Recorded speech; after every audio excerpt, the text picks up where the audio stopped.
In today's video, I am going to teach you how to add a digital signature in Microsoft Excel. This is a simple way to prepare a worksheet for signing and make the document look more official. Excel includes a built-in signature line feature, and once you know where to find it, the setup only takes a moment.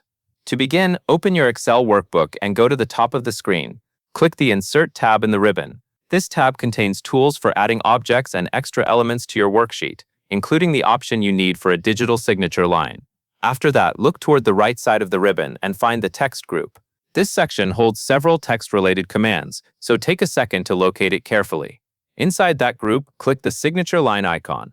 When you select it, Excel will open a small window where you can enter the signer details. In the box labeled Suggested Signer, type the name of the person who is expected to sign the document. This helps identify who the signature line is intended for and makes the file easier to understand when it is shared. Next, move to the Suggested Signer's title box and enter that person's title. This can add a little more context to the signature line and can be especially useful for business documents, approvals, or formal records.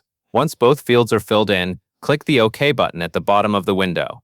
Excel will then place the signature line into the worksheet. At that point, the signature area is ready and visible in the file. If needed, you can reposition the signature line in the worksheet so it appears in the most appropriate place, such as near a final summary, approval section, or sign-off area. Keeping it in a clean and visible location will make the document easier for others to review and sign. That is the full process for adding a digital signature line in Microsoft Excel.